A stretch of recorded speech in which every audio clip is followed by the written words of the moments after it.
৭৭ আর এই গিয়ে ৭৮। মোটে ৭৮। এর চেয়ে বেশি তো নবাবের দেহরক্ষীর কাছে থাকে। দূর দূর দূর দূর। অনেকদিন মহারাজকে হাত করে মোহর নেওয়া হয়নি।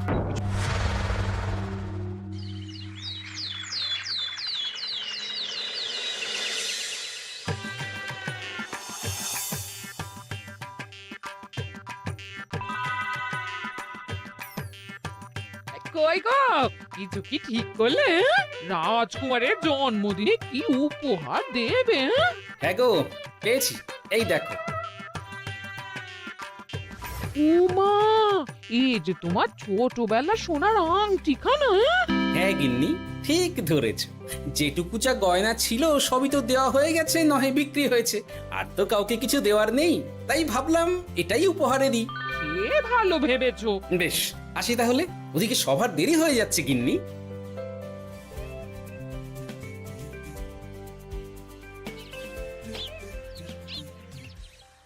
আচ্ছা শোনো, একটা কথা বলতে ভুলে গেছিলাম।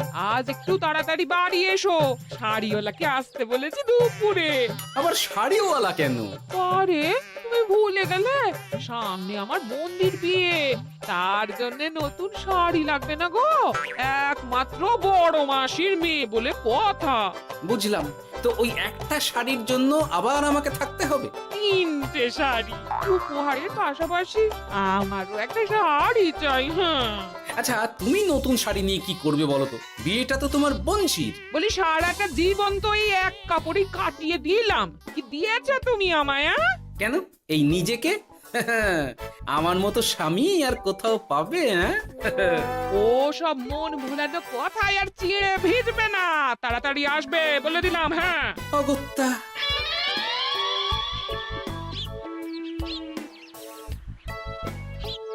দূর, গিন্নিরও যত কথা সব বেরোনোর সময়। আবার তাড়াতাড়ি ফিরেও আসতে হবে শাড়ির জন্য। দেখি মহারাজকে বলি অগ্রিম বেতনের জন্য, না হলে তো শাড়ি কেনা যাবে না। তাও একটা হলে হতো, কিন্তু এনাকেও দিতে হবে। আসলে সত্যিই তো, গিন্নি আমার কত যত্ন আত্তি করে, কিন্তু তাকে আজ পর্যন্ত তেমন কিছু উপহার দিতে পারেনি। না, গিয়ে বলি।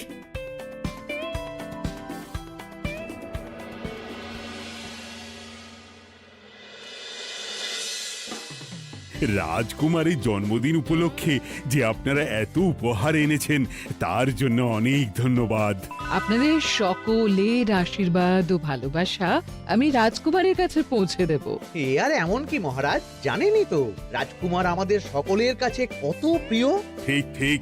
কিন্তু আমি অবাক হচ্ছি আপনার প্রিয় গোপাল জন্মদিন ভুলে গেছে দেখে। এখনো পর্যন্ত তার কোনো পাত্তাই নেই। হ্যাঁ তাই তো, গোপাল আসেনি কেন? এসে গেছি মহারাজ। তা বলি, এসে তো উদ্ধার করে দিয়েছো। আজ রাজকুমারের জন্মদিন, সে কথা কি মাথায় আছে? ক্ষমা করবেন মহারাজ, আসলে ওই রাজকুমারের উপহার আর গিন্নির আবদার এসবের জন্যই আমার দেরি হয়ে গেল আর কি। এই নিন রানীমা, আমার তরফ থেকে রাজকুমারের জন্য ছোট্ট উপহার। অনেক অনেক ধন্যবাদ গোপাল। তবে মহারাজ, আমারও একটা অনুরোধ ছিল। কি? আমাকে যদি অগ্রিম বেতন হিসাবে কিছু মোহর দেন, তাই নিয়ে আমাকে একটু তাড়াতাড়ি বাড়ি ফিরতে হবে। উনি বলবেন আর ওনাকে দিতে হবে, মামা বাড়ির আবদার। যেটা জানেন না তার মাঝে এত কথা বলেন কেন? হ্যাঁ, আসলে মহারাজ, আমার গিন্নির বোনের মেয়ের বিয়ে সামনে, তাই গিন্নি আবদার করেছে ওই নতুন শাড়ি কেনার জন্য। জানেনই তো বিয়ে বাড়ির কত খরচা, তাই। এ তো খুব ভালো কথা, কিন্তু অগ্রিম বেতন কেন? এমন একটা ভালো খবর দিলে আমার তরফ থেকে তোমার জন্য কিছু মোহর উপহার। এই না। ধন্য মা আপনি। আপনার মতো মা থাকতে সত্যি ছেলের কোনো চিন্তা থাকে না রানীমা। ইস, বেটা আবার সুযোগ বুঝে মোহর পেল। কেন যে আমার এমন হয় না। এবার তাহলে আসি মহারাজ, গিন্নি ওদিকে অপেক্ষা করছে। হ্যাঁ হ্যাঁ, যাও যাও, আজ তাহলে সভা এখানেই শেষ করলাম। মহারাজ, আপনার সাথে আমার একান্তে কিছু কথা আছে। আমি অন্দরমহলে গেলাম। রানীমার আবার হঠাৎ কি হলো, ব্যাপারটা দেখতে হচ্ছে।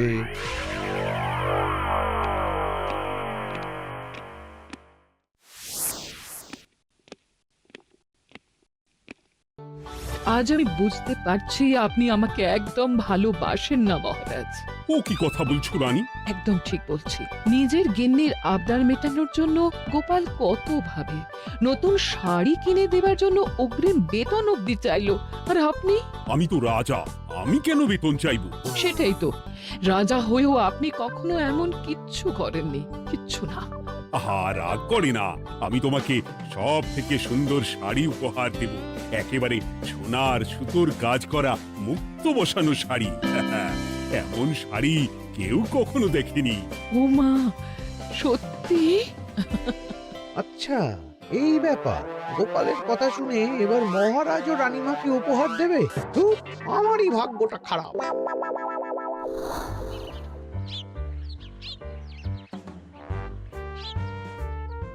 হাজার চেষ্টা করেও গোপালকে আটকানো যায় না।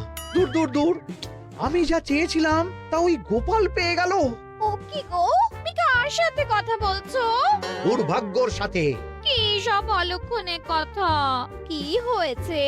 কি আর হবে, সবই তো তোমার দোষ। আমার দোষ? হ্যাঁ, তুমি আমার কাছে বায়না করো না কেন কিছু? তুমি বায়না করনি বলেই আজ আমি রানীমার কাছ থেকে মোহর পেলাম না, কিন্তু গোপাল পেয়ে গেল। এবার বুঝলাম। ঠিক আছে, এখন তাহলে বায়না করছি, তুমি কাল গিয়ে সেটা রানীমাকে জানাবে, ঠিক আছে? হ্যাঁ, করো করো করো, বায়না করো, বায়না করো। কি চাই, কি চাই, কি চাই? পেয়েছি। তুমি রানীমাকে গিয়ে বলবে যে আমার একটা সোনার হার চাই। এই না হলে আমার বউ। দারুণ চাল চেলেছো।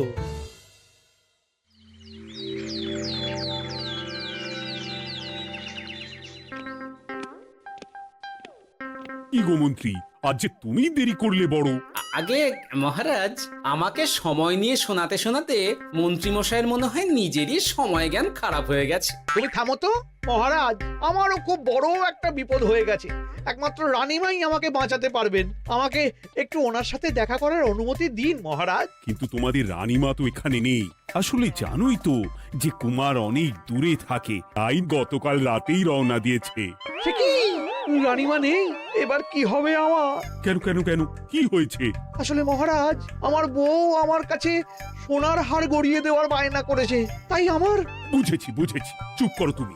এখন তোমাকে মোহর দিতে পারবো না। কেন মহারাজ? পরের মাসে দিতে পারবো। আসলে তোমাদের রানীমাকে সোনার সুতো দিয়ে কাজ করা এক শাড়ি উপহার করেছি সদ্য, যার জন্য অনেক খরচ হয়ে গেছে। তাহলে আমার সোনার হার পরের মাসে গড়িয়ে দিও। এটা তো ঠিক না। গোপাল আপনার প্রিয় বলে যখন যা চায় তখনই সাথে সাথেই পেয়ে যায়, আর আমার বেলায় এমন। এমন কোনো ব্যাপার নয় মন্ত্রী। মহারাজ, আপনি বরং আমাকে দেওয়া মোহরগুলো আমার অগ্রিম বেতন হিসেবে ধরুন, না হলে মন্ত্রীমশাই এমন অভিযোগ বারবার করবেন। আহা গোপাল, তোমাকে তো স্বয়ং রানীমা উপহার দিয়েছেন, এসব কিছু করতে হবে না। যেমন আছে তেমনই থাক। ঠিক আছে, আমিও দেখে নেব পরে। কি দেখে নেবে মন্ত্রী? না না, ও কিছু না মহারাজ, পরেই দেখে হার গড়ানোর কথা বলছি। না, মন্ত্রীর হাবভাব মোটেই ঠিক ভালো লাগছে না। বেটা মনে মনে নিশ্চয়ই কোনো ফন্দি আটছে আমার বিরুদ্ধে। কিছু একটা করতেই হবে। গোপালের ওই মোহর উপহার পাওয়াটা আমি কিছুতেই মেনে নিতে পারছি না। একটু মাথা খাটাই, একটু মাথা খাটাই। উপায় পেয়েছি। আমাকে এখনই নবাবের কাছে গিয়ে মহারাজের নামে বলতে হবে।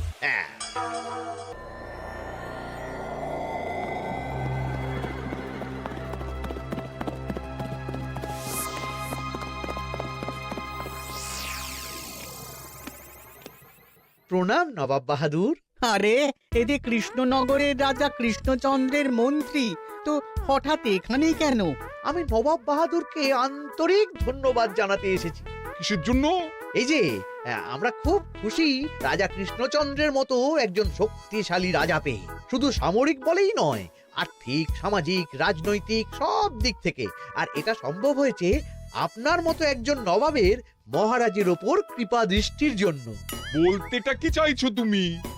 তেমন কিছুই না, আপনার গুণগান করছি। নইলে আপনিই বলুন না, আমাদের মহারাজ কখনো সোনার সুতোয় বোনা মুক্তোর কাজ করা শাড়ি কিনে রানীমাকে উপহার দিতে পারে? কি সোনার শাড়ি? হ্যাঁ, এমন দামি শাড়ি যা হয়তো নবাবের কাছেও নেই। ঠিক আছে ঠিক আছে, তুমি এখন আসতে পারো। আর শোনো, আমি তোমাদের রাজ্য পরিদর্শনের জন্য লোক পাঠাবো। কবে কখন সেটা কাল তোমাদের সূচনা পাঠিয়ে দেবো, কেমন? তো ঠিক জায়গাতেই আগুনটা ধরিয়েছি মনে হচ্ছে। বেশ, ব্যাপারটা আমার মোটেই ঠিক লাগছে না উজির। কৃষ্ণচন্দ্রর মতো এক সামান্য রাজা এত দামি শাড়ি কিনলো কি করে? কালো বাজারি করছে না তো? আমিও একই কথা ভাবছিলাম হুজুর। এক কাজ করো, কালকে কৃষ্ণনগরে খবর পাঠাও। 2 দিন পর রাজকার্য পরিদর্শনের জন্য তুমি সেখানে যাবে। সব খতিয়ে দেখবে, আর কিছু বেগতিক বা গরমিল দেখলে সেটা বাজেয়াপ্ত করে নেবে, কেমন? আজ্ঞে হুজুর।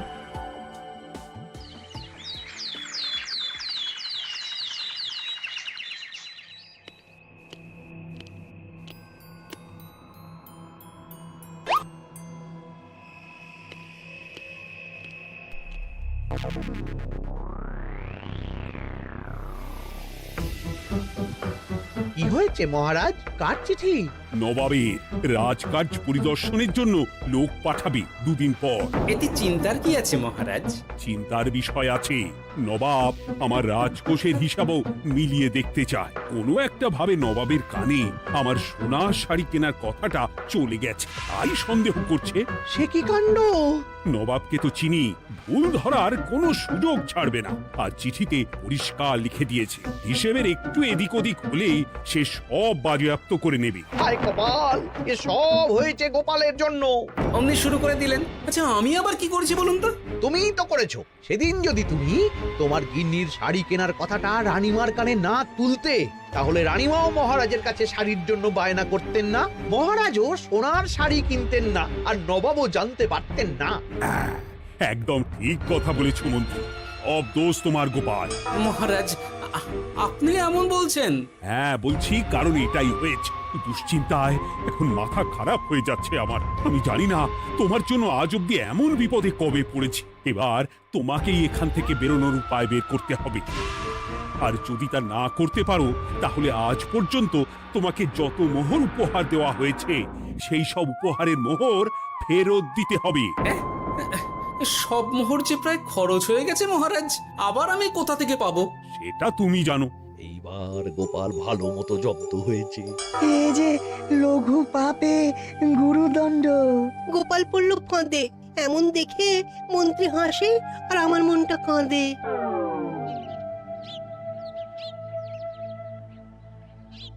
এখানে বসে কি করছো গো গিন্নি? এসে পড়েছো? ও মা, তোমার মুখটা এমন শুকনো দেখাচ্ছে কেন? আর বলো না, এই হিসেবের ঠেলায় সবকিছু বেহিসাবি হয়ে যাচ্ছে একেবারে। আচ্ছা, তুমি কি করছিলে ওই রসিদগুলো নিয়ে? দেখে হিসেব করছিলাম এই মাসে অনেক খরচ হয়েছে কিনা, সেই বুঝে পরের দিনগুলো চালাতে হবে গো। কি বলে? রসিদ দেখে হিসেব কষা? রি, এটা তোমার মাথাতেই আসেনি। ধন্যবাদ গিন্নি, আরো একবার তোমার জন্য এই যাত্রায় আমি বেঁচে যাব মনে হচ্ছে। বেঁচে যাবে কেন? কি হয়েছে? আচ্ছা, আমাকে আবার একটু রাজপ্রাসাদে যেতে হবে। আমি এলাম গিন্নি। কি যে বলে লোকটা, কিছুই বুঝতে পারি না। হ্যাঁ,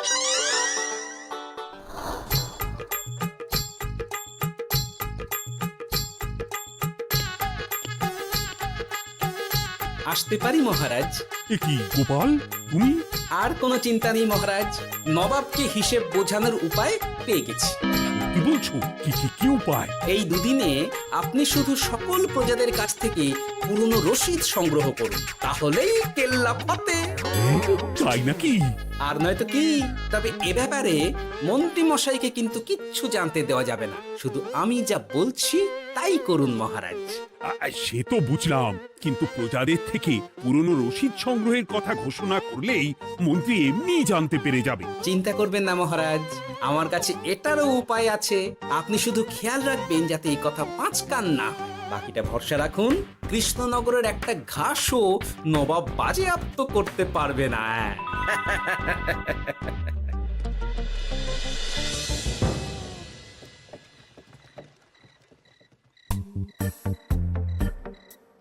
গোপাল দাদু, আমরা সব চলে এসেছি। ভালো সময় এসেছিস। তোদের দাদুর ভবিষ্যৎ এখন তোদেরই হাতে। এমন করে বলছো কেন দাদু? আমরা থাকতে তোমার কিচ্ছু হবে না, শুধু বলো না কি করতে হবে। জানি তো, তোদের যেটা করতে হবে সেটা হলো সবার বাড়ি বাড়ি গিয়ে পুরনো রসিদ সংগ্রহ করতে হবে। এই ব্যাপার, এটা এমন কি? কিন্তু কেউ যদি জিজ্ঞাসা করে কেন চাইছি, তখন বলবি যে ওই গোপাল দাদু ওই টোঙা বানাবে বলে পুরনো কাগজ চাইছে। আচ্ছা, আমরা এক্ষুনি নিয়ে আসছি। যাক, প্রথম ধাপ হয়ে গেল, এবার পরের ধাপের প্রস্তুতি। যাই, একবার বরং বিজ্ঞানীর কাছ থেকে ঘুরে আসি। বিজ্ঞানী, ও বিজ্ঞানী, বাড়ি আছো? আরে গোপাল যে, এসো এসো ভেতরে এসো। বলো, তোমাকে কিভাবে সাহায্য করতে পারি? তোমার কাছে কালি মোছা যায় এমন কোনো কিছু আছে? কালি মোছার জিনিস? হ্যাঁ, একটা তরল রাসায়নিক পদার্থ আছে যেটা সব ধরনের কালি তুলে ফেলে। দাঁড়াও দিচ্ছি। অনেক ধন্যবাদ বিজ্ঞানী।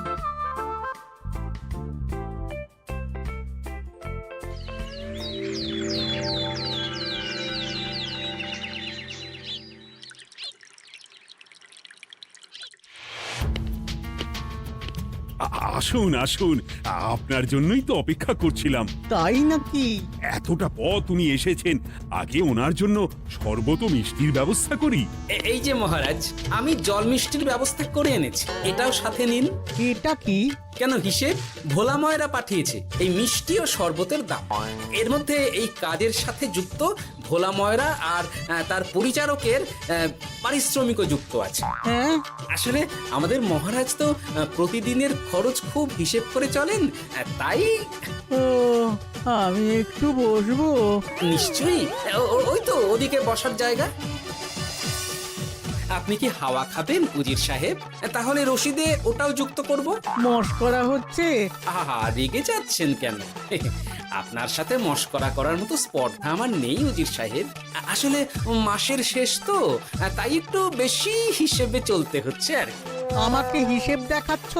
আর রাজা কৃষ্ণচন্দ্র যে সোনার সুতোয় বোনা শাড়ি কিনতে পারলো, সেটার হিসেব কোথায়? একটা সামান্য রাজা এত অর্থ পায় কোথা থেকে? এ আবার কেমন কথা? মহারাজ যা কিনেছেন সেটা তো তার জমানো অর্থ দিয়েই কেনা।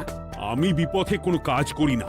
সেটা তো রাজকোষের হিসেব দেখলেই বোঝা যাবে। শুনে রাখো গোপাল, একটু যদি হিসেব এদিক ওদিক দেখি না, তাহলে সব বাজেয়াপ্ত করে দেব। কোনো চালাকি নয়, কোনো চালাকি নয়। বেশ, তবে করুন হিসেব। আমাদের কাছে কিন্তু সব কিছুর রসিদ আছে। কই গো, আনো সব, আনো আনো।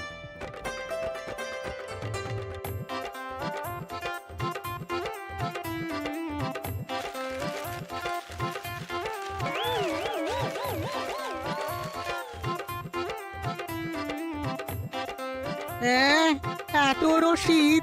আপনি বরং নিশ্চিন্তে হিসেব কষে নিন, আমরা আসি।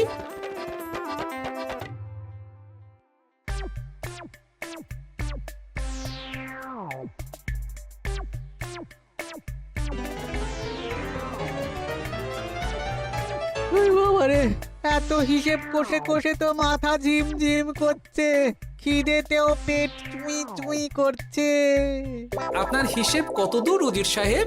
আমাকে এখান থেকে নিয়ে চলো গোপাল, আমি আর পারছি না। ও কি, অঙ্ক কষে কষে তো আপনার সব শক্তি শেষ হয়ে গেছে দেখছি। আচ্ছা চলুন চলুন চলুন, কিছু মুখে দিয়ে দিন, তাহলেই শক্তি আসবে। তাই চলো।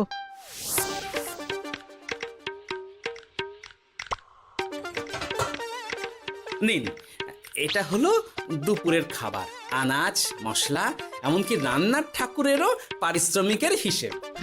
এবার আমি পাগল হয়ে যাব। আমি আর কোনো হিসেব দেখতে চাই না। সব সময় কি আর হিসেব নিয়ে চলা যায় নাকি? কি আর করা যাবে বলুন? হিসেবে না চললে আপনি তো মহারাজের উপার্জনের উপর সন্দেহ করবেন, আর বেশি খরচ হলেই সম্পত্তি বাজেয়াপ্ত করবেন। তাই বলে সব কিছুতেই হিসেব? কোনো একদিকে বেশি খরচ হলে বাকি দিকগুলো এভাবেই কম করে চলতে হয়। কি ঠিক বলিনি? আমি আমার ভুল বুঝতে পেরেছি গোপাল, এবার আমাকে রেহাই দাও। আসলে তোমাদের মন্ত্রী নবাবের কাছে গিয়ে তোমাদের রাজা নামে উস্কেছে। কি? মন্ত্রী এই রে খেয়েছে, আর পালাতে হবে দেখছি। ঠিক জানতাম মোহরের জন্যই এত কিছু। তাই তো নবাব এমন করেছেন। বেশ, এবার আমি ফিরে গিয়ে নবাবকে সব জানিয়ে দিচ্ছি।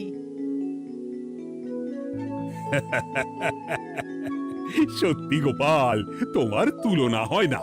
আর মন্ত্রী, আগে মহারাজ, তুমি যা করেছো তার কোনো ক্ষমা নেই। তোমার জন্যই আমার এত হয়রানি হয়েছে। ভুল হয়ে গেছে, আমাকে ক্ষমা করে দিন মহারাজ। গোপালের ওপরে হিংসে করে এমন করেছি, আর হবে না। একটা সুযোগ দিন মহারাজ। হ্যাঁ মহারাজ, সুযোগ দিয়েই দিন। বেশ, তবে তোমার শাস্তি হলো রানীমাকে আমি যে সোনা শাড়ি কিনে দিয়েছি সেটার পুরো দাম তোমাকে আমায় দিতে হবে। হ্যাঁ?